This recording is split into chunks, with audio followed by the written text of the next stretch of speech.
This is the fourth lesson of electrolysis, and we will discuss electrolysis of aqueous compounds.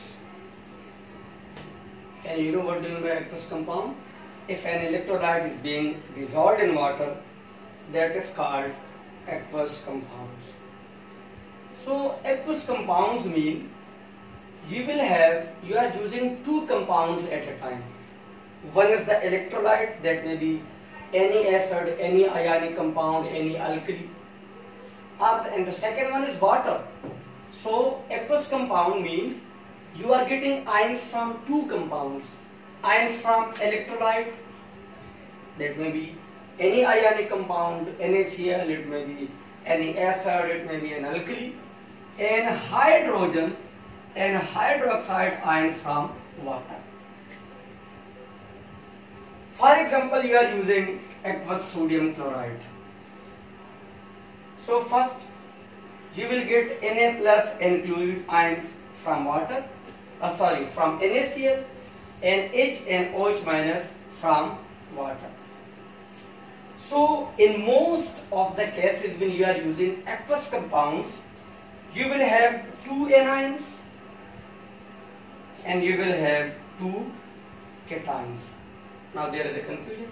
If you have two cations, both the cations cannot deposit at electrode, and if you have two anions, both the anions will not deposit at anode.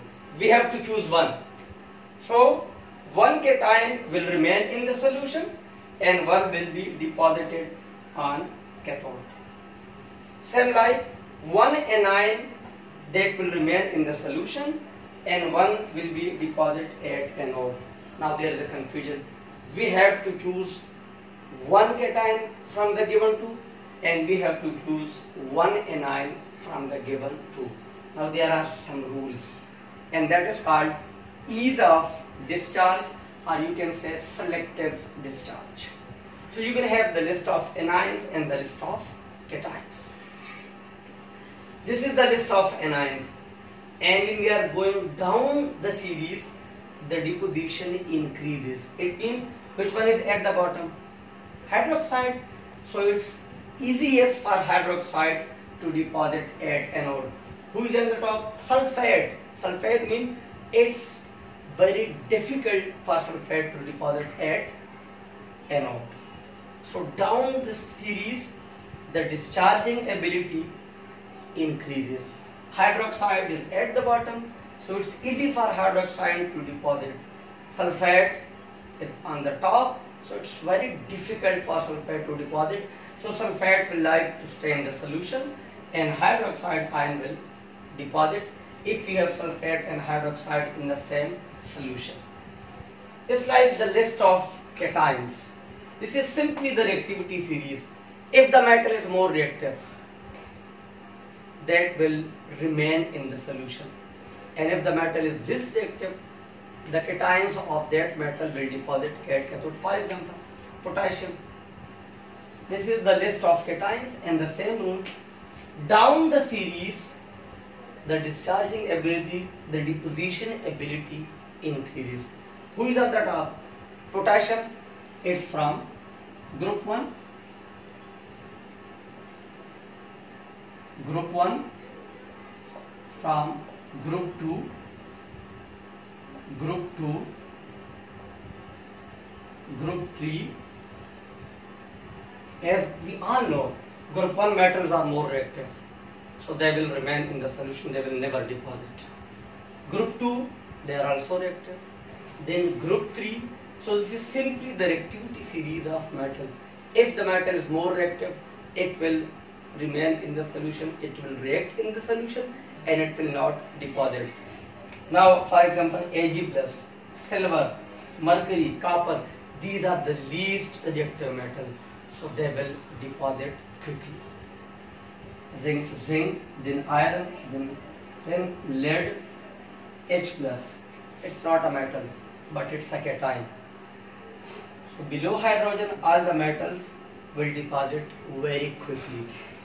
So this is the list of cation, this is the list of anions. Now there are some rules for selective discharge. It's not only depend on the uh, list of anions and the list of cations. There are some other factors also. Number one, nature of electrode. If the electrode is inert, if it's consisting of graphite, if it's consisting of platinum, no issue. That will not disturb the process of electrolysis.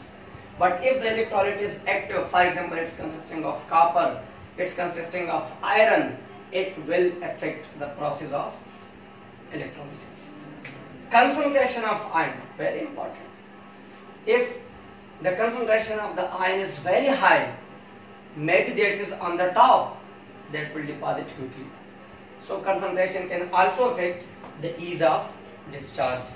The third one, ions in the list of cations.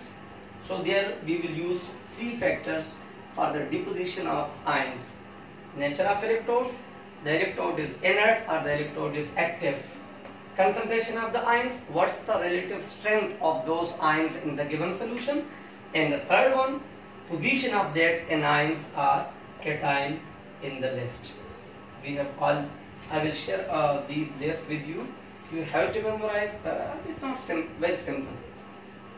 Now let's suppose we are going to do some examples.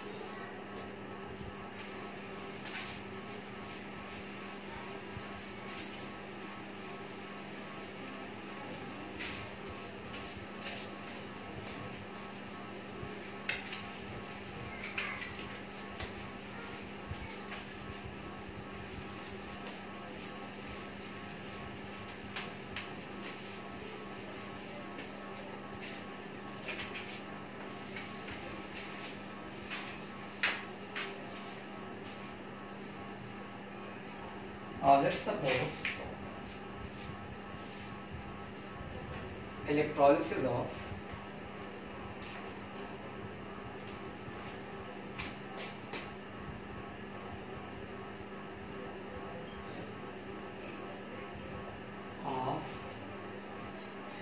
aqueous sulfuric acid dissolved in water. First, make the list of ions. Ions from H2SO4. You have hydrogen ion and you have sulfate ions. Ions from water,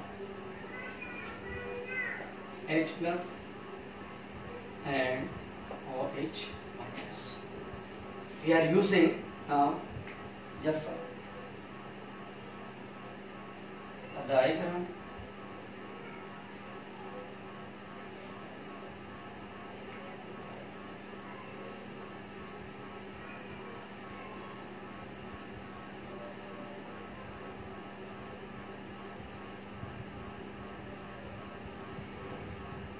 Some battery.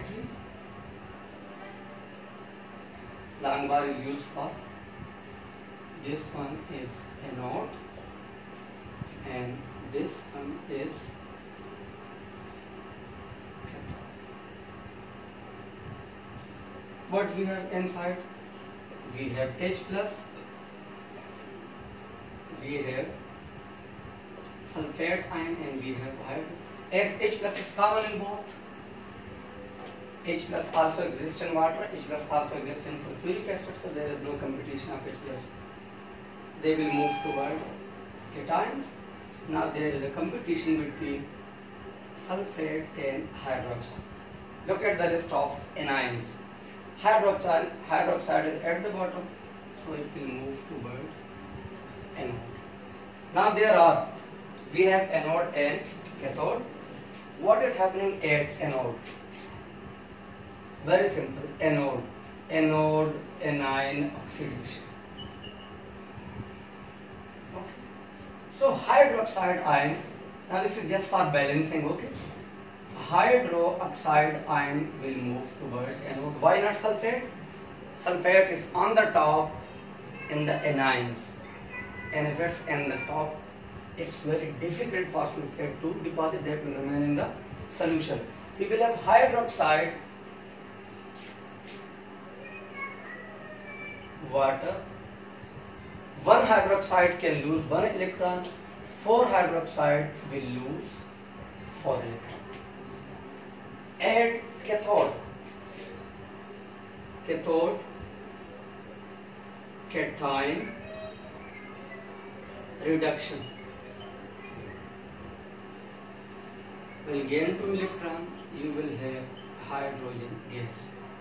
So after electrolysis of sulfuric acid, you will get hydrogen gas at cathode and oxygen gas at anode. Now keep in mind, both the electrodes are inert. We have used inert electrode. It means both the electrodes are consisting of graphite or platinum, you can say. Now what ions are left in the solution? You have again H plus and sulfate ion. So you will have sulfuric acid in the solution. Nothing is happening to sulfuric acid. Hydrogen ion from water, hydroxide ion from water. So the sulfuric acid will remain in the solution. What is happening? The concentration, the solution will become more concentrated. Why? Ions of the waters are being used. So the amount of water will decrease and the amount of acid increases. So now the solution is more concentrated, but the pH value, that will remain same. Why? There is sulfuric acid and they are still in the solution. So the solution after electrolysis, you will have acidic solution inside the cell due to the presence of sulfuric acid.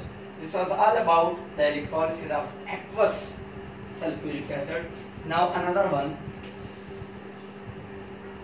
aqueous sodium chloride. Another example, very common one, and we are using inert electrodes. So the first step, make a list of ions. From sodium chloride, you will have Na plus and Cl minus. Second one, from water, you will have H plus and you will have hydroxide. Now you have 2 cations and you have 2 anions. At anode, now we have 2 anions, chloride and hydroxide. If you look at the list of anions, hydroxide ions are at the bottom, so it must deposit. But sodium chloride is a very strong electrolyte, so the concentration of chloride ion is more than hydroxide. Chloride ions will deposit. And at anode, it's always oxidation, you get chlorine gas. Now we have not used the list of ions. Why?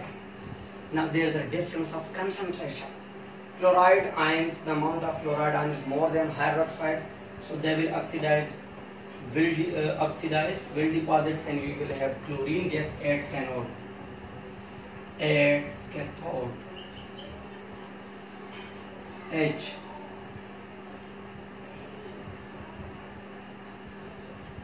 hydrogen gas. Look at the list of ions. Now you can say the concentration of sodium ion is more than H plus. So why sodium is not depositing? Sodium is highly reactive. Solution. Ions in the solution. Which ions are left in the solution? In the solution, you have Na plus and you have OH minus. NaOH. This is an alkali. So after electrolysis, the solution will become alkaline. So what about the pH? It will be more than 7. In this case, after electrolysis, the solution was acidic due to the presence of H2SO4. Now you have alkaline solution, and what's the reason? Because now you have NaOH in the solution. So it's an alkaline solution. So this process can also be used for the preparation of NaOH, sodium hydroxide. So we have just done 2 examples and both are aqueous compounds. Okay, thank you.